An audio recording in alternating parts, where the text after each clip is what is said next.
Hello दोस्तों, क्या हाल है। तारीख आज 25 मई 2025, दिन संडे रविवार हो गया, हिंदी तिथि त्रयोदशी। और आइए बात करते हैं आज के मुख्य समाचार में देश भर की तमाम बड़ी खबरों पर नजर डालते हैं। देखिए, एक तो आज के दिन को इंटरनेशनल मिसिंग चिल्ड्रंस डे के रूप में मनाया जाता है, यानी अंतर्राष्ट्रीय गुमशुदा बाल दिवस। चलिए आगे बढ़ते हैं अपन खबरों में। पहली खबर आ रही है, पीएम मोदी की अध्यक्षता में नीति आयोग की बैठक हुई, जिसमें देश के सभी राज्यों के मुख्यमंत्रियों ने भी हिस्सा लिया और विकसित भारत समेत कई अहम मुद्दों पर चर्चा हुई। ये नीति आयोग की 10वीं गवर्निंग काउंसिलिंग बैठक थी। विकसित राज्य से लेकर विकसित भारत का लक्ष्य तय किया गया। साल 2047 तक भारत को डेवलप्ड कंट्री बनाने का मेगा प्लान तय हुआ। इस बैठक में पीएम मोदी ने राज्यों के मुख्यमंत्रियों से कहा कि हमें एक टीम इंडिया की तरह मिलकर काम करना होगा। राज्य विकसित होंगे तभी भारत भी विकसित होगा। हालांकि इस बैठक में 3 राज्यों के मुख्यमंत्री नहीं आए। नई दिल्ली के भारत मंडपम में ये 10वीं बैठक हुई और इस साल बैठक की थीम रखी गई है विकसित भारत के लिए विकसित राज्य। और वहीं आज एनडीए के मुख्यमंत्रियों की भी बैठक होगी और इस बैठक में भी ऑपरेशन सिंदूर, जातिगत जनगणना और मोदी 3.0 कार्यकाल की वर्षगांठ पर भी चर्चा होगी। चलिए अगली खबर देखिए। राहुल गांधी भी जम्मू कश्मीर के पुंछ पहुंचे और यहाँ वो पाकिस्तान गोलीबारी के पीड़ित परिवारों से मिले। राहुल गांधी बोले कि राष्ट्रीय स्तर पर उठाऊंगा ये मुद्दा। उन्होंने बच्चों से कहा कि आई लव यू, खूब पढ़ो और दोस्त बनाओ। चलिए दोस्तों, कुछ कोरोना वायरस से जुड़े अपडेट्स देख लेते हैं। देखिए, भारत में भी फिर से बढ़ने लगा कोरोना। गुजरात, उत्तर प्रदेश, हरियाणा, दिल्ली समेत कई राज्यों में नए मरीज भी मिले और चिंता की बात तो यह है कि देश में कोरोना से एक और मौत भी हो चुकी है। कर्नाटक के बंगलुरु में 84 साल के बुजुर्ग ने कोरोना वायरस के चलते दम तोड़ा। यहाँ आज भी 16 नए केस मिले। अभी भारत में कोरोना के एक्टिव मरीज टोटल 351 हो चुके हैं। ये भारत के मानचित्र में आप देख सकते हैं किन किन राज्यों में कोरोना के कितने केस सक्रिय चल रहे हैं। ठाणे, बंगलुरु में एक कोरोना मरीज की मौत हुई। कई राज्यों में और भी नए मामले सामने आए। उसके बाद स्वास्थ्य सचिव ने भी समीक्षा बैठक की है।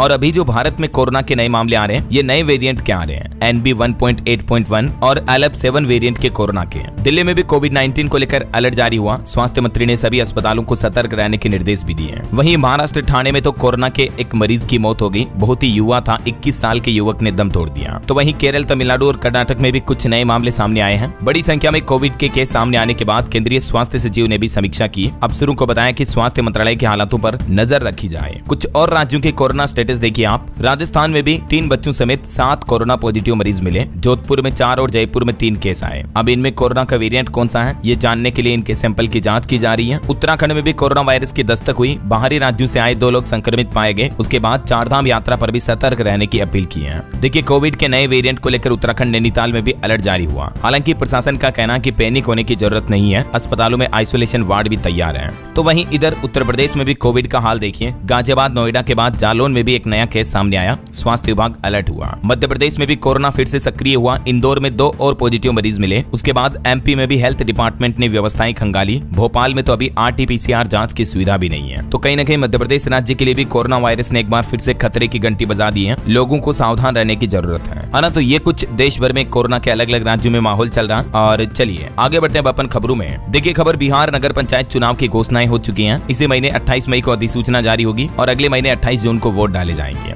6 नगर निकायों में आम चुनाव के साथ ही 51 नगर निकायों में उपचुनाव के कार्यक्रमों की तिथि भी घोषित कर दी गई है। नामांकन पत्रों की जांच 6 से 9 जून तक होगी और भी ये तारीखों की डिटेल आप देख सकते हैं। चलिए अगली खबर देखिए। पाकिस्तान को अभी भी ऑपरेशन सिंदूर का खौफ है। देखिए, पाकिस्तान के प्रधानमंत्री शहबाज भागे भागे तुर्की जा रहे हैं और अजरबैजान की यात्रा भी करेंगे। भारत के नेक्स्ट प्लान से इनके पसीने छूटे जा रहे हैं। वहीं इधर हमारे भारत में नक्सल विरोधी अभियान को एक और बड़ी सफलता मिली। छत्तीसगढ़ के बीजापुर में 24 नक्सलियों ने आत्मसमर्पण किया। हाल ही में कुछ दिनों पहले जो काफी नक्सलियों का एनकाउंटर हुआ था, उसके बाद अब नक्सली लोग आत्मसमर्पण भी करने लगे हैं। और बीते दिन देखिए 10 लाख का एक और इनामी JJMP सुप्रीमो पुलिस मुठभेड़ में ढेर हुआ। 2 अन्य नक्सली भी मारे गए। लातेहार के इचाबार जंगल में एनकाउंटर हुआ। झारखंड में भी ये नक्सलवाद पर कड़ा शिकंजा कसा जा रहा। चलिए अगला अपडेट आ रहा। देश के 7 करोड़ से भी ज्यादा PF खाताधारकों के लिए खुशखबरी आई। सरकार ने PF की ब्याज दरों का ऐलान कर दिया है और अच्छी बात यह रही कि PF पर ब्याज दरों में कोई कटौती नहीं की गई है। अब अगली तिमाही तक भी आपको PF पर 8.25% ब्याज दर मिलती रहेगी। वित्त मंत्रालय ने इस प्रस्ताव पर मंजूरी भी दे दी है।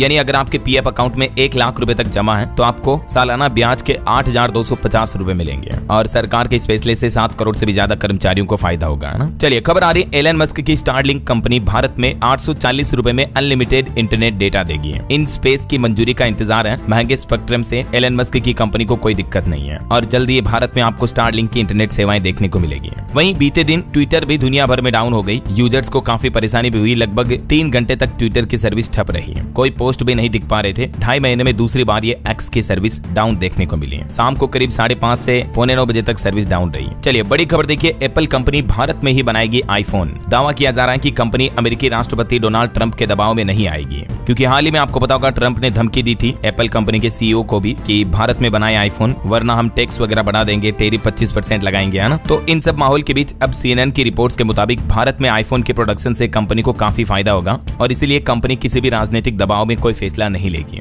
तो ये भारत के लिए एक अच्छी ही बात है ना। इधर अमेरिका ने यूरोपीय संघ आयात पर भी 50% टेरिफ लगाने की घोषणा कर दी है। डोनाल्ड ट्रंप बोले कि बातचीत बेनतीजा रही, तो इसीलिए अब EU यानी यूरोपीय यूनियन पर भी 50% टेरिफ लगाने की धमकी दी है ट्रंप ने, और ये भी कहा कि ये टेरिफ अगले महीने 1 जून से लागू होगा। EU से कोई समझौता नहीं कराना चाहते हैं। और अमेरिकी राष्ट्रपति डोनाल्ड ट्रंप के एक फैसले से हमारा हरियाणा राज्य भी मुश्किल में पड़ा। यहाँ कोरोना वायरस की एक इकलौती जीनोम सीक्वेंसिंग लैब भी बंद हुई, तो अब राज्य की स्वास्थ्य मंत्री बोली कि इस पर भी काम शुरू होगा। बात कुछ यूं कि अगर कोरोना वायरस ज्यादा फैला तो फिर अमेरिकी राष्ट्रपति डोनाल्ड ट्रंप का जो अंतर्राष्ट्रीय मदद रोकने का फैसला है, इसका हरियाणा राज्य पर भी भारी असर पड़ सकता है। और इसके पीछे वजह है कि कोरोना के बार बार बदलते वेरिएंट का पता लगाने के लिए जो हरियाणा रोहतक PGI में जीनोम सीक्वेंसिंग लैब खोली गई थी, वो भी अभी बंद पड़ी है, क्योंकि इस लैब में जीनोम सीक्वेंसिंग की जो मशीन थी वो एक USAID संस्था ने डोनेट की थी और उस पर अभी डोनाल्ड ट्रंप ने रोक लगा दी है। तो इस वजह से जो टेस्टिंग के लिए रिक्वायर्ड रीएजेंट है वो मिलना बंद हो गए हैं और यही वजह है कि मशीन बंद पड़ी है। और इधर अब देखिए पाकिस्तान का भी फेवर ले रहा अमेरिका। पाकिस्तान डोनाल्ड ट्रंप के क्रिप्टो बिजनेस का नया ठिकाना बनेगा। पाकिस्तान के PM शहबाज के बेटे को इसकी कमान मिलेगी। दुबई की कंपनी नेटवर्क खड़ा कर रही है। देखिए मतलब ट्रंप किस तरह से दुश्मन देशों के साथ मिलते जा रहे हैं। और अब डोनाल्ड ट्रंप ने अमेरिका में न्यूक्लियर एनर्जी का प्रोडक्शन भी बढ़ाने का आदेश दिया। कहा कि अगले 25 साल में 300% तक बढ़ाने का लक्ष्य रखा जाए। जो न्यूक्लियर पावर प्लांट्स बंद पड़े हैं उनको भी अमेरिका में अब फिर से शुरू किया जाएगा। तो ये कुछ अमेरिकी राष्ट्रपति ट्रंप के फैसले चल रहे हैं। और चलिए अगली बड़ी खबर देखिए, 24 जून से ही जनता के लिए खुल आशियाना। राष्ट्रपति द्रौपदी मुर्मू करेगी राष्ट्रपति उद्यान का शिलान्यास। उत्तराखंड राजपुर रोड स्थित राष्ट्रपति आशियाना अब नए रूप में जनता के लिए खुलेगा और अब इसमें आम लोग भी घूमने के लिए जा सकेंगे। और एक दुख भरी खबर देखिए दोस्तों, ऑपरेशन सिंदूर से लौटे जवान की हार्ट अटैक से मौत हो गई। ये चाचा के श्राद्ध में शामिल होने के लिए गांव आए थे। बिहार के वैशाली जिले के रहने वाले BSF के जवान राजू कुमा, जो हाल ही में पाकिस्तान के खिलाफ किए गए ऑपरेशन सिंदूर का भी हिस्सा थे। तो इनके सीने में तेज दर्द हुआ एक दिन पहले और उसके बाद इन्हें अस्पताल ले जाया गया, जहां इलाज के दौरान इन्होंने दम तोड़ दिया। ईश्वर इनकी आत्मा को शांति दे। आखिरकार भारत माँ के लिए, हिंदुस्तान की सरजमी के लिए इन्होंने अपने जीवन का महत्वपूर्ण योगदान दिया। चलिए खबर आ रही दोस्तों, तय समय से 8 दिन पहले इस बार केरल में मानसून पहुंच चुका है और ये 16 सालों में पहली बार देखा जा रहा है जब मानसून इतना जल्दी आ गया हमारे देश में। 4 जून तक अब मानसून के मध्य प्रदेश, उत्तर प्रदेश तक भी पहुंचने की संभावना है। यानी इस बार मानसून जून महीने की शुरुआत से लेकर मध्य तक लगभग पूरे देश में आ जाएगा। हालांकि अभी तो तेज गर्मी पड़ेगी। आज 25 मई से 2 जून तक नौतपा लग रहे हैं, तो तापमान और बढ़ेगा। राजस्थान के कई जिलों में तो पारा 48 डिग्री तक पहुंच चुका है। बावजूद इसके कई राज्यों में भारी बारिश का भी अलर्ट है। मैं आपको आगे बताऊंगा और भी पूरे मौसम समाचार विस्तार से। ठीक है, फिलहाल कुछ और बड़ी खबरें देखते हैं। देखिए उत्तराखंड राज्य के 20 कृषि उत्पादों को जल्द ही मिलेगा GI टैग। राज्य सरकार भी इसके लिए गंभीर कदम उठा रही है। ये वो कृषि उत्पाद हैं जिन्हें सरकार GI टैग दिलाना चाहती है। और बड़ी खबर आ रही, गुजरात बॉर्डर पर एक पाकिस्तानी घुसपैठिया मारा गया और कच्छ से एक जासूस भी अरेस्ट हुआ। इन्होंने इलाके की संवेदनशील तस्वीरें पाकिस्तान भेजी थी। हरियाणा में भी एक पाकिस्तानी जासूस नोमान इलाही को न्यायिक हिरासत में भेजा गया। 11 दिन से पाकिस्तानी हैंडलर्स के संपर्क में था। ये ऑपरेशन सिंदूर से जुड़ा एक वॉइस नोट भी मिला इसके मोबाइल में। देखिए देश के गद्दार लोग हैं ये, जो हमारे ही देश में रहकर हमारी ही भारत माँ मातृभूमि के लिए जासूसी करते हैं पाकिस्तान के फेवर में। और वहीं जो हाल ही में यूट्यूबर ज्योति पकड़ी गई थी, उस पर भी जांच एजेंसियां रिसर्च कर रही हैं। ज्योति के बांग्लादेश टूर की भी जांच में जुटी केंद्रीय एजेंसियां। जिस ढाका यूनिवर्सिटी के छात्रों ने तख्ता पलट किया, उसके पास वाले वीडियो भी बनाए थे ज्योति ने। ये तस्वीरें बांग्लादेश के ढाका के मेट्रो स्टेशन पर ब्लॉग बनाते हुए ज्योति की है। और नेता लोगों की एक और घटिया बयानबाजी देखिए दोस्तों, जम्मू कश्मीर पहलगाम हमले पर अब हरियाणा के एक भाजपा सांसद ने भी विवादित बयान दिया। बोले कि सुहाग होने वाली महिलाओं में वीरांगनाओं जैसा जोश नहीं था, इसलिए 26 लोग मरे। हरियाणा से बीजेपी के राज्यसभा सांसद रामचंद्र झांगड़ा ने यह विवादित बयान दिया है। इससे पहले आपको पता होगा मध्य प्रदेश के वो मंत्री जी ने भी उल्टे सीधे बयान दिए थे। विजय शाह भाई साहब ने कर्नल सोफिया पर जो आपत्तिजनक बयान दिया था। क्या हो रहा है नेताओं को। चलिए अगला अपडेट आ रहा, दिल्ली सरकार ने वायु प्रदूषण से निपटने के लिए शुरू की नई पहल। हाइड्रोलिक एंटी स्मोक गन वाहन तैनात किए गए हैं राजधानी में अलग अलग जगहों पर वायु प्रदूषण से निपटने के लिए। वहीं दिल्ली CGST से जुड़ी समस्याओं का भी चुटकियों में होगा अब समाधान। सरकार की तरफ से एक नया हेल्पलाइन नंबर और ईमेल ID सर्विस शुरू की जा रही है। चलिए खबर आ रही है इलेक्ट्रिक वाहन वालों के लिए खुशखबरी। उत्तर प्रदेश के 16 शहरों में स्थापित स्थापित होंगे 320 EV charging station. Uttar Pradesh सरकार प्रदेश में इलेक्ट्रिक व्हीकल को बढ़ावा देने के लिए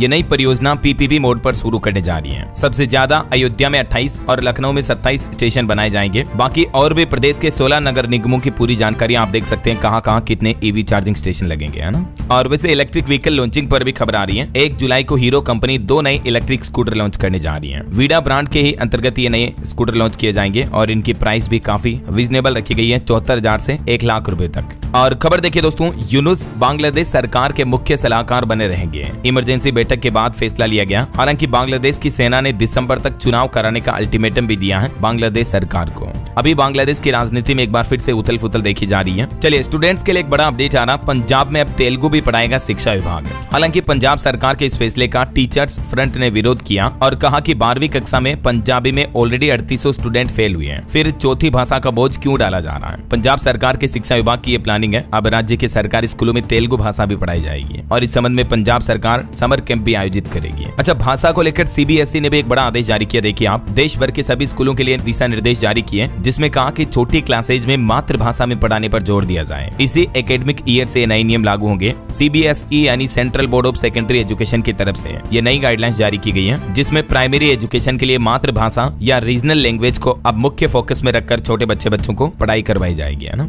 क्योंकि छोटे बच्चे मातृभाषा में जल्दी सीखते हैं। अब उन पर अंग्रेजी यानी इंग्लिश भाषा का छोटे क्लासेज में ही बोझ नहीं थोपा जाएगा। ये वाकई में सीबीएसई का बहुत ही अच्छा फैसला है। बहरहाल अभी तो कुछ और महत्वपूर्ण और काम की खबरें देखेंगे दोस्तों अपन, लेकिन फिलहाल वक्त तो चला है आज के ताजा मौसम समाचार जानने का। तो देखिए, एक तो मानसून इस बार तय समय से 8 दिन पहले केरल राज्य में पहुंच चुका है और ये 16 सालों में सबसे जल्दी मानसून आया है। 4 जून तक मध्य प्रदेश उत्तर प्रदेश तक भी पहुंचने की संभावना मैंने आपको बताया था। ये भारत के मानचित्र में आप देख सकते हैं 25 मई से अब 5 जुलाई तक देश के इन राज्यों में मानसून पहुंच जाएगा। बाकी अभी के हालातों की बात करें तो देखिए, देश की राजधानी दिल्ली में 60 किलोमीटर प्रति घंटा की रफ्तार से तूफान आने की संभावना है। मौसम विभाग की तरफ से बड़ी चेतावनी जारी की गई। कुछ और अलग अलग राज्यों के हालात देखिए आप। मध्य प्रदेश में भी मंडला में 2 इंच तक बारिश हुई, रतलाम में ओले गिरे, राजगढ़, धार, जबलपुर समेत कई जिलों में बारिश की गतिविधियां अभी भी रहेगी। भोपाल, इंदौर में आंधी भी चलेगी। वहीं उत्तर प्रदेश में अब मानसून 3 दिन पहले आएगा। आज से नौतपा भी लगने जा रहा, तो कई जिलों में पारा 47 डिग्री तक पहुंच जाएगा। हालांकि यूपी के 65 जिलों में आज भी बारिश का अलर्ट है। वहीं राजस्थान के भी 22 शहरों में आंधी बारिश की संभावना, 11 जिलों में लू चलने का भी अलर्ट है। जैसलमेर में तो तापमान 48 डिग्री तक पहुंच चुका है। अभी भीषण गर्मी का दौर जारी है राजस्थान के कई जिलों में। इस बीच कुछ जिलों में आंधी बारिश की भी चेतावनी जारी की गई है। और वहीं दोस्तों, केरल राज्य में मानसून की एंट्री के साथ ही अब छत्तीसगढ़ राज्य में भी प्री मानसून की एंट्री हो चुकी है।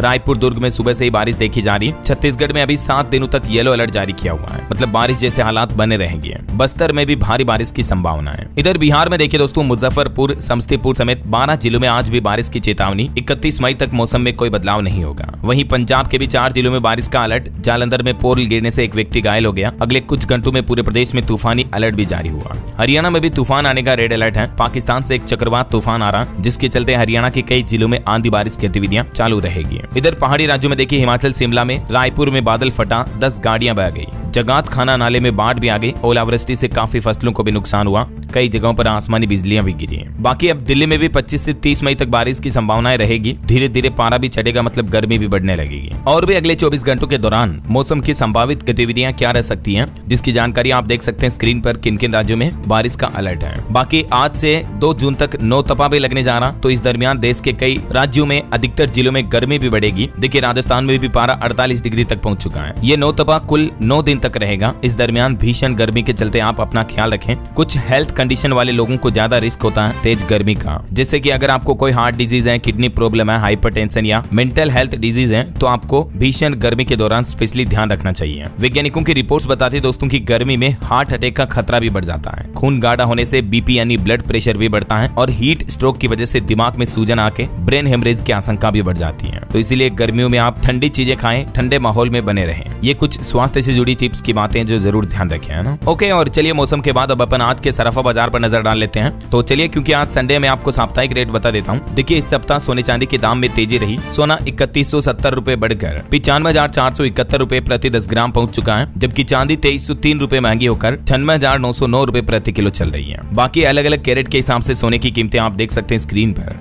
चलिए कुछ मार्केट अपडेट्स देखिए आप। बाइजू कंपनी के फाइनेंशियल हालात काफी गंभीर चल रहे हैं। अब कंपनी का mobile app Google play store से भी हट चुका है। इसकी वेबसाइट का लैंडिंग पेज भी डाउन हो गया क्योंकि अमेजॉन वेब सर्विस की पेमेंट्स पेंडिंग चल रही है। इधर माइक्रोसॉफ्ट कंपनी ने भी 6000 कर्मचारियों को बाहर निकालने का ऐलान किया है, नौकरी से बर्खास्त करेगी। और वहीं देखिए दोस्तों, भारतीय रिजर्व बैंक आरबीआई ने इस बार सरकार को रिकॉर्ड तोड़ डिविडेंड देने का ऐलान किया है। सरकार को आरबीआई का ये बड़ा तोहफा है। मैंने आपको अपडेट बताया था कि आरबीआई इस बार सरकार को लगभग 3.25 लाख करोड़ रुपए सरप्लस ट्रांसफर करेगा, जो कि पिछले साल से 28% ज्यादा रहा। बीते टोटल 11 सालों में केंद्र की नरेंद्र मोदी सरकार को आरबीआई से लगभग 11.5 लाख करोड़ का लाभांश यानी डिविडेंड मिल चुका है। और आरबीआई द्वारा जारी ये सरप्लस राशि से राजकोषीय घाटे को कम करने में सरकार को मदद मिलती है। और म्यूचुअल फंड इंडस्ट्री का मार्केट कैप भी बढ़ा। देखिए 70 लाख करोड़ रुपए हुआ म्यूचुअल फंड इंडस्ट्री का AUM यानी assets under management. Mutual funds के अंदर टोटल 70 लाख करोड़ से भी ज्यादा निवेशकों का टोटल एसेट हो चुका है। और भारत की जीडीपी पर भी अच्छी खबर देखिए। सभी वैश्विक एजेंसियों को भी भारत की विकास दर पर भरोसा है। वित्त मंत्रालय ने अब जीएसटी में राहत को लेकर भी ये बात कही है कि जल्द ही जीएसटी काउंसिल की अगली मीटिंग में जीएसटी टैक्स में भी कुछ राहत देने का प्लान किया जा सकता है। वैसे अभी इंडिया की इकोनॉमी जो है दुनिया की चौथी सबसे बड़ी इकोनॉमी बन चुकी है। जापान को भी पीछे छोड़ दिया भारत ने। अमेरिका, चीन और जर्मनी ये दुनिया के 3 ही देश अभी भारत से आगे हैं। चलिए अगला अपडेट देखिए। नई दिल्ली में पंचायत उन्नति सूचकांक संस्करण PAI 2.0 पर 2 दिवसीय राष्ट्रीय लेखन कार्यशाला का भी आयोजन हुआ।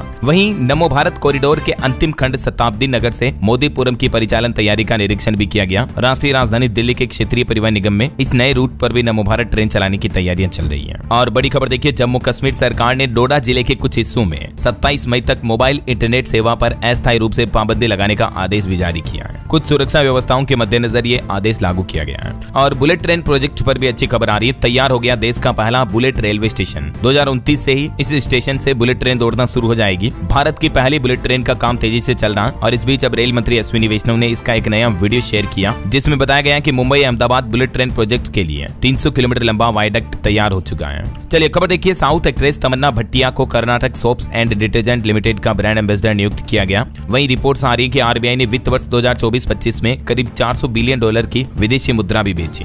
और आई गोट कर्मयोगी ने पार किया 1 करोड़ उपयोगकर्ताओं का आंकड़ा। डिजिटल सिविल सेवा प्रशिक्षण में ये एक ऐतिहासिक उपलब्धि है। वहीं असम राज्य सरकार ने क्षेत्रीय भाषा में भारत की पहली AI न्यूज एंकर लॉन्च की, जिसका नाम अंकिता रखा गया है। करंट अफेयर्स के हिसाब से इंपोर्टेंट है, ध्यान रखिएगा ना। और खबर है, केंद्रीय खाद्य एवं उपभोक्ता मंत्रालय ने सार्वजनिक वितरण प्रणाली PDS में क्रांतिकारी बदलाव के लिए 3 नई चीजें लॉन्च की हैं। डिपो दर्पण पोर्टल, अन्न मित्र मोबाइल ऐप और अन्न सहायता प्लेटफॉर्म, जिनके माध्यम से PDS से जुड़े हितधारकों का सशक्तिकरण बढ़ाया जाएगा ना। चलिए खबर देखिए, फास्टैग को लेकर सरकार बड़ा बदलाव करने की प्लानिंग कर रही है। केंद्र सरकार नई टोल नीति पर भी काम कर रही है, जिसके तहत अब आपको प्लान्स मिलेंगे। जैसे सिर्फ 3000 रुपए के प्लान में आप देश भर में साल भर तक कहीं भी यात्रा कर पाएंगे। आपको टोल टैक्स नहीं देना पड़ेगा। जैसे रेलवे, रोडवेज वगैरह में पास मिलते हैं ना, तो वैसे ही सालाना पास। इस तरह के नए मॉडल पर विचार कर रही है सरकार। जिन लोगों का रोजाना हाईवे रूट पर आना जाना रहता है, तो उन लोगों को इस प्लान से बड़ा फायदा होगा ना। हालांकि अभी तक ये ऑफिशियली लॉन्च नहीं किए गए हैं, जल्दी इनको शुरू किया जाएगा। और हज यात्रा 2025 को लेकर भी कुछ नए नियम लागू किए हैं। बीड़ी, तंबाकू सऊदी अरब न ले जाएं हज यात्री, वरना सख्त कार्रवाई हो सकती है। ये नया आदेश जारी हुआ। और इधर उत्तर प्रदेश में देखिए दोस्तों, 29 मई से ही बिजली कर्मचारियों ने हड़ताल की चेतावनी दी, क्योंकि यूपी सरकार बिजली का जो प्राइवेटाइजेशन करने का प्लान कर रही है। बिजली कर्मचारियों को शक है कि निजी हाथों को सौंपी जा सकती है यूपी में बिजली व्यवस्था। इसी के खिलाफ बिजली कर्मचारी जो है विरोध कर रहे हैं। देखिए कई दिनों से यूपी पावर कॉर्पोरेशन के कर्मचारियों का विरोध देखने को मिल रहा है। अब तो कर्मचारियों ने चेयरमैन को भी हटाने की मांग की है। निजीकरण और दबाव की शिकायतें भी दी है। हालांकि इस बीच यूपी सरकार ने एक नया आदेश जारी किया, कहा कि हड़ताल करने पर बर्खास्त होंगे बिजली कर्मी। आदेश के बाद प्रदेश के कर्मचारियों में आक्रोश यानी गुस्सा भी देखा जा रहा। इस आदेश की प्रतियां भी जलाई। वैसे यूपी के बिजली कर्मचारियों का कहना है कि 29 मई को पूरे प्रदेश व्यापी हड़ताल की जाएगी। ब्लैकआउट की स्थिति भी पैदा हो सकती है यूपी में, है ना। और एक श्रद्धांजलि देखिए आप, बॉलीवुड एक्टर मुकुल देव का निधन हो गया। उनके पार्थिव शरीर को अंतिम संस्कार के लिए दिल्ली के दयानंद मुक्तिधाम लाया गया। सन ऑफ सरदार से इनको पॉपुलैरिटी मिली थी। एक्टर मुकुल देव 54 वर्ष की उम्र में इस दुनिया को छोड़ गए हैं। इनके निधन की खबर से पूरे बॉलीवुड जगत में शोक की लहर छा गई। भाईजान सलमान खान ने लिखा कि याद आओगे भाई। अजय देवगन बोले कि यकीन नहीं हो रहा। मुकुल देव के निधन पर पूरा बॉलीवुड स्तब्ध हुआ। मीडिया रिपोर्ट्स में बताया जा रहा है कि बीते कुछ दिनों से ये अकेलेपन और वजन बढ़ने से परेशान थे। हैं, इस वजह से स्ट्रेस और तनाव में भी चले गए। चलिए अगली बड़ी अच्छी खबर देखिए, LIC कंपनी ने नया कीर्तिमान रच दिया। 24 घंटों में बेच डाले 5,88,000 बीमा पॉलिसी और एक नया Guinness book of world record बना दिया। LIC ने एक दिन रात के अंदर इतनी लाइफ इंश्योरेंस पॉलिसी एक साथ बेचकर ये नया वर्ल्ड रिकॉर्ड बनाया है। वहीं खबर आ रही है दोस्तों, उत्तर प्रदेश में पंचायत चुनाव अप्रैल मई 2026 में होंगे। जून में शुरू होगा मतदाता सूचियों में संशोधन का काम भी। और खबर है, आंध्र प्रदेश राज्य को भी सुखोई, मिग और तेजस की फैक्ट्री का तोहफा देंगे। आंध्र प्रदेश गवर्नमेंट ये नया प्लान कर रही है मैन्युफैक्चरिंग यूनिट लगाने का ना। रेलवे से खबर आ रही, बीकानेर से बांद्रा टर्मिनस के बीच चलेगी स्पेशल ट्रेन। रेलवे की तरफ से शेड्यूल वगैरह भी जारी किया गया। और खेल समाचार पर खबर देखिए, बीते IPL मैच में दिल्ली ने पंजाब को 6 विकेट से हराया। PBKS के टॉप 2 फिनिश की उम्मीदें कम ही रही। रिजवी ने 50 लगाई, मुस्तफिजर को 3 विकेट मिले। और 25 साल के शुभमन भी बने टेस्ट के 5वें युवा कप्तान। पंत होंगे उप कप्तान। 8 साल बाद टीम में लौटे करुण नायर भी। 18 सदस्यीय टीम इंडिया का ऐलान हो चुका है BCCI के द्वारा। 20 जून से शुरू हो रहे इंग्लैंड दौरे में भारत को 5 टेस्ट मैच खेलने हैं। इंग्लैंड दौरे के लिए ये भारतीय टीम तैयार की गई है और ये टोटल 5 टेस्ट मैच का शेड्यूल होगा ना। चलिए अगला अपडेट देखिए, SBI की एक रिपोर्ट सामने आ रही है कि सरकार को RBI के रिकॉर्ड लाभांश से हमारे देश का राजकोषीय घाटा कम होकर 4.2% पर आने की उम्मीद है। और उत्तर प्रदेश में अधिकारियों का बड़ा फेरबदल हुआ। प्रदेश में 28 PPS अधिकारियों के तबादले किए गए। चलिए खबर आ रही है, हरियाणा में आवास योजना के तहत लाभार्थियों की जियो टैगिंग शुरू हुई है। मकान बनाने के लिए 2.5 लाख रुपए मिलेंगे। मुख्यमंत्री शहरी आवास योजना के तहत हरियाणा सरकार ने काम और तेज कर दिया है। और खबर है दोस्तों, प्रधानमंत्री नरेंद्र मोदी आज सुबह 11 बजे आकाशवाणी से मन की बात कार्यक्रम में अपने विचार साझा करेंगे। ये उनके मासिक रेडियो कार्यक्रम का 122वां एपिसोड होगा। चलिए खबर देखिए, महाराष्ट्र सरकार ने भी राज्य में नई EV पॉलिसी का ऐलान कर दिया है। अब वाहनों की खरीद पर आपको अच्छी खासी सब्सिडी भी मिलेगी। सरकार का प्लान है साल 2030 तक राज्य में 30% वाहनों को इलेक्ट्रिक वाहनों में कन्वर्ट करना। ठीक है, और कुछ नियम इसमें ये भी होंगे। अब घरों और ऑफिस में चार्जिंग स्टेशन जरूरी होगा। नई EV नीति के तहत इलेक्ट्रिक व्हीकल को टोल टैक्स में भी छूट मिलेगी। सड़क किनारे हर 25 किलोमीटर पर चार्जिंग स्टेशन लगाए जाएंगे। और सबसे अच्छी बात, नया इलेक्ट्रिक व्हीकल खरीदने पर वाहनों पर मोटी सब्सिडी भी दी जाएगी। देख सकते हैं आप, 25,000 रुपए से लेकर कितने रुपए का आप वाहन खरीदते हो इतनी तक सब्सिडी मिलेगी। तो ये मतलब महाराष्ट्र सरकार की तरफ से नई इलेक्ट्रिक व्हीकल पॉलिसी जारी की गई है। ठीक है ना।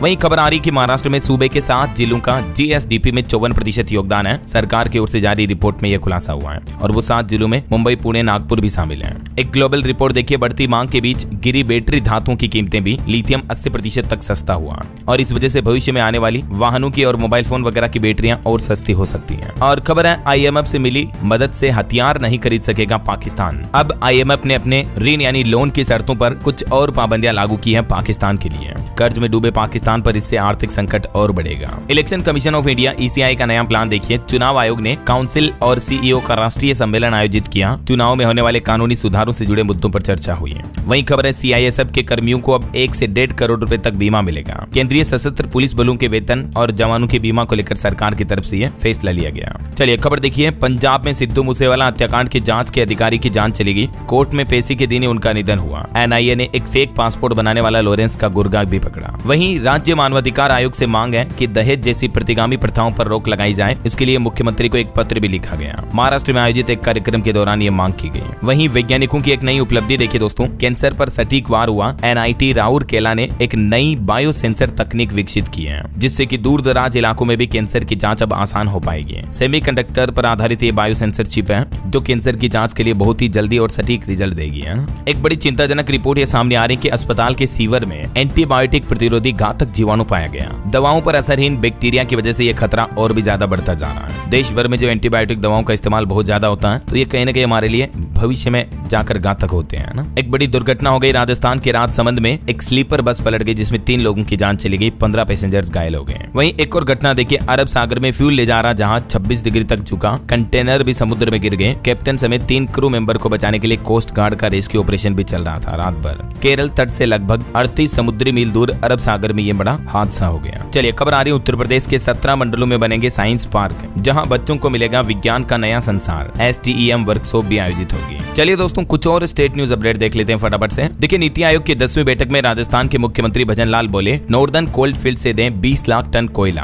पोंग बांध को भी पूरा करें ताकि राजस्थान को मिले हक का पानी। वहीं राजस्थान में 3 दिन रहेंगे RSS प्रमुख मोहन भागवत। नागौर में कार्यकर्ता ट्रेनिंग कैंप में रुकेंगे। और राजस्थान में मिसेज राजस्थान बनी Nidhi Sharma, first runner runner up का टाइटल महिला किसान ललिता नेहरा के नाम रहा। वहीं राजस्थान के सरकारी स्कूलों में लाइब्रेरी, कंप्यूटर लैब व स्मार्ट क्लासेज भी लगाए जाएंगे। शिक्षा विभाग का यह नया प्लान है। और मध्य प्रदेश के भी मुख्यमंत्री नीति आयोग की बैठक में शामिल हुए। उन्होंने कहा कि भारत को 30 ट्रिलियन डॉलर की अर्थव्यवस्था बनाने में मध्य प्रदेश भी अहम योगदान देगा। वहीं खबर है एमपी इंदौर के सरकारी सुपर स्पेशलिटी हॉस्पिटल में अब गैस्ट्रो विभाग भी बनाया जाएगा। इंदौर में 61 केंद्रों पर लगेंगे फ्री प्रिवेंटिव हेल्थ चेकअप भी। 5 से 16 जून तक अगले महीने heart attack, cancer, TB, arthritis जैसी गंभीर बीमारियों की जांच हो पाएगी। और खबर देखिए मध्य प्रदेश भिंड में भी लगेगा युवा संगम, जहां लोगों को, युवाओं को खास करके रोजगार के अवसर मिलेंगे। 28 मई को ये रोजगार मेले का आयोजन होगा। ठीक है ना, लोकेशन वगैरह आप देख सकते हैं। और बड़ी खबर देखिए छत्तीसगढ़ रायपुर में भी कोरोना का पहला मरीज मिला। निजी अस्पताल में चल रहा इलाज, ट्रेवल हिस्ट्री भी नहीं है इसकी। और बड़ी खबर देखिए उत्तर प्रदेश में इलाहाबाद हाईकोर्ट ने परिवहन निगम एमडी के खिलाफ जारी किया जमानती वारंट। 28 मई को इनको तलब किया गया। ये लखनऊ के मार्फत जमानती वारंट जारी किया गया है। चलिए खबर देखिए यूपी लखनऊ ट्रांसपोर्ट नगर योजना के भूखंड अब फ्री होल्ड होंगे। एलडीए की तरफ से जारी किया गया नोटिस।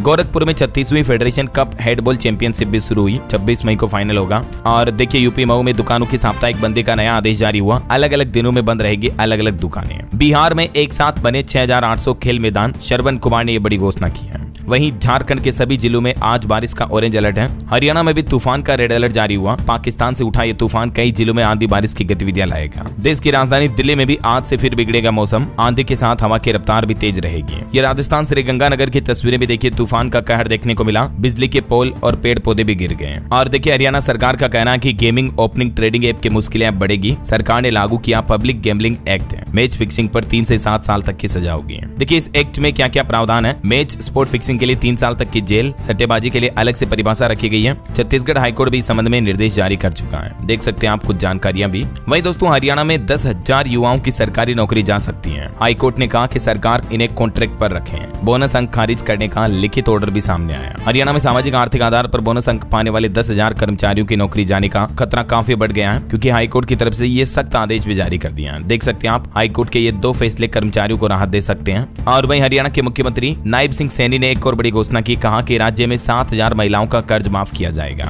काम शुरू करने के लिए इन महिलाओं ने लोन लिया था, तो काफी महिलाओं का लोन माफ भी हो चुका है। और 30 जून तक लोन न चुकाने वालों को भी इस योजना का फायदा मिलेगा। हरियाणा महिला स्वरोजगार योजना के और भी कई अन्य फायदे हैं, देख सकते हैं आप जानकारी। वही दोस्तों हरियाणा में भी फिर से कोरोना लौट आया। जहां केस है विभाग सिर्फ वहीं पर अलर्ट है। अभी हरियाणा में 72 घंटे में कोरोना का 9वां मरीज भी मिला। 4 जिलों में अब तक केस सामने आ चुके हैं। और खबर है श्री हेमकुंड साहिब के कपाट खुलने की तैयारियां तेज हुई। ऋषिकेश से 22 मई को रवाना होगा यात्रा का पहला जत्था। 25 मई को खुलेंगे कपाट। और खबर देखिए केंद्रीय राज्य मंत्री जयंत चौधरी का कहना कि पूरे भारत में लगभग 1 लाख छात्रों को निःशुल्क एआई यानी आर्टिफिशियल इंटेलिजेंस का प्रशिक्षण दिया जाएगा। Rising north east investor summit के दौरान उन्होंने ये बड़ी घोषणा की है। कुछ एजुकेशनल अपडेट्स देख लेते दोस्तों फटाफट से। देखिए दिल्ली एनसीआर के इस शहर के 4 कॉलेजों में 5 नए कोर्स शुरू होंगे। फरीदाबाद में ये शुरू किए जाएंगे। और बिहार के भी 358 प्रखंडों में खुलेगा डिग्री कॉलेज। अधिकारियों को मिला जमीन चिन्हित करने का निर्देश भी है। एक मामला सामने आया मध्य प्रदेश जबलपुर का। देखिए दोस्त की मार्कशीट पर लगाया अपना फोटो और रिजर्वेशन से एडमिशन पाकर एमबीबीएस बन गया, डॉक्टर भी बन गया, फिर अस्पताल में नौकरी करने लगा एमबीबीएस करके मतलब। हालांकि अब मामले का खुलासा सामने आ चुका तो कार्यवाही की जा रही है। और एक खबर देखिए पिता की वर्दी देख जागा जुनून, अब बेटी बनेगी सेना में अधिकारी। सीडीएस की परीक्षा में हासिल की दूसरी रैंक। जम्मू कश्मीर पुलिस में एक भारत की बेटी ने नाम रोशन किया अपने माँ बाप का और देश का भी। और एक अच्छी बात तो ये है कि पहली बार एनडीए से 17 महिला कैडेट पास आउट होगी।